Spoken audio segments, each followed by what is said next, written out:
Welcome back to the Little Marketing Podcast, where we share practical real life advice for Australian small businesses. So today let's talk about why your small business needs a point of difference and why without one your marketing is always going to feel harder than it should.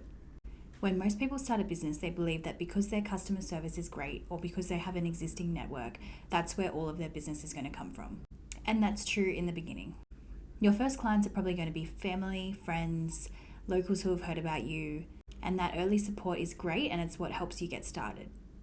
But once you've tapped into that circle, what comes next? When your initial network dries up, where does your next customer come from? And then more importantly, how is someone who doesn't know your business going to choose you over someone else who sounds exactly like you on paper? And that's where your point of difference or your positioning statement is going to become essential. What a point of difference actually means. So your point of difference is the thing that makes your business stand out. It's the thing that makes you the choice, not just a choice. It's how you position your business and your brand in the minds of your customers and your clients that is different to the competition. It's not about being everything to everyone. It's about finding that niche that makes you different, that makes you stand out, that helps you create an experience that no one else is offering. If you think of it like a map, and if everyone's standing in the same crowded spot, saying they have great prices, local, good customer service, then you just need to step a few meters to the side to create your own space. That space and that difference is where your brand's going to grow. Why good service isn't enough. So if we get one thing straight, great customer service should be the standard. It's the baseline and not a standout for your business. You can count on almost every small business saying that we care more or we offer great customer service to our clients.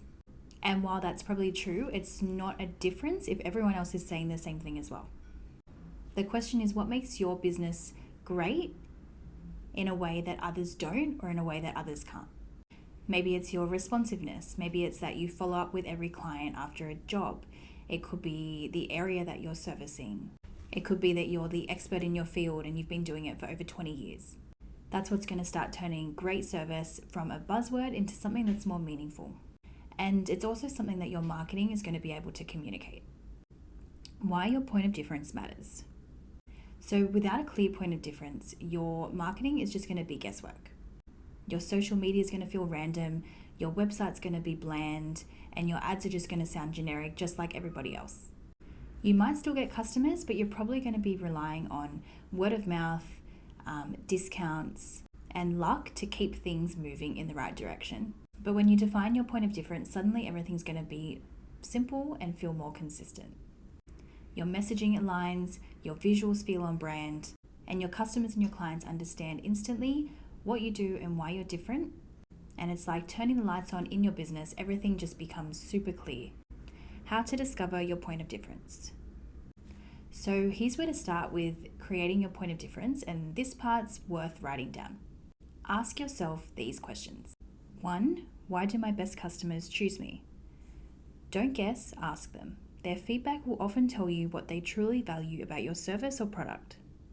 Number 2. What frustrates people about my industry? So solve that frustration and you instantly stand out.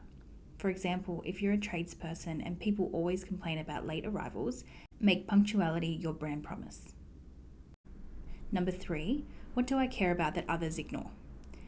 Maybe you're passionate about sustainability or you're committed to being honest. Upfront pricing, that's part of your story.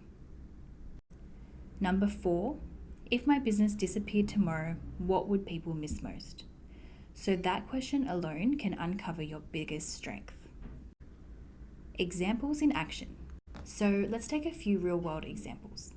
So think of a cafe. One cafe says we have great coffee, and one cafe says we serve takeaway coffees for busy commuters. That's positioning.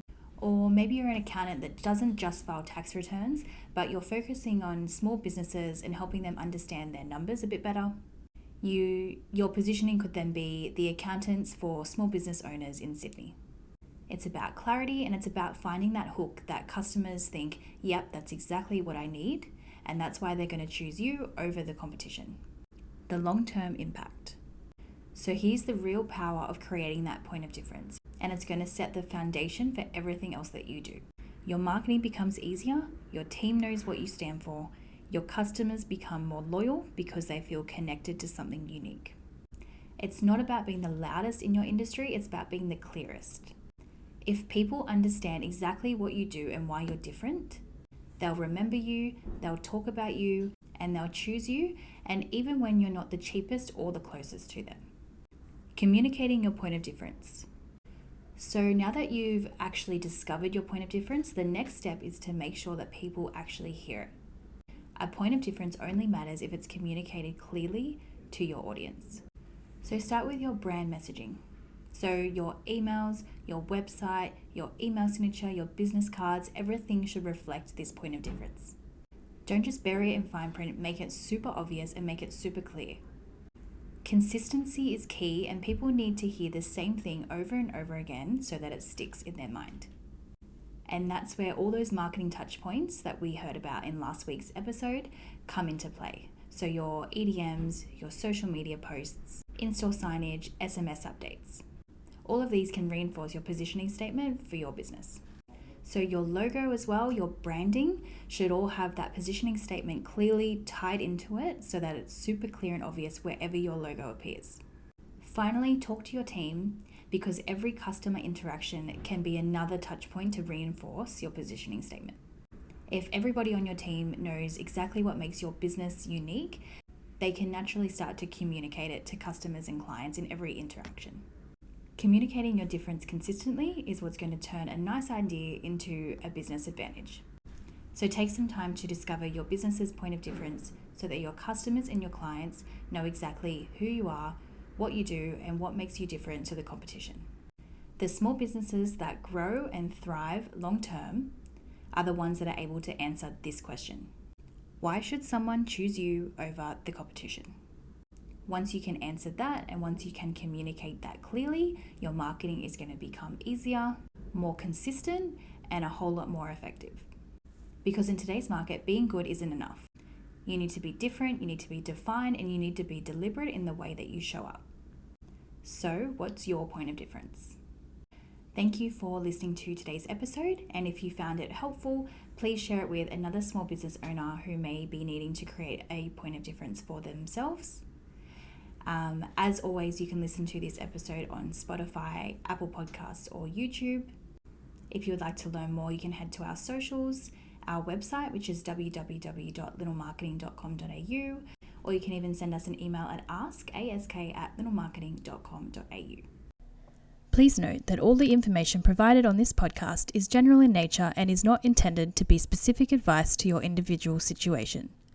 Please be sure to engage a professional for a customized approach to your business and personal circumstances.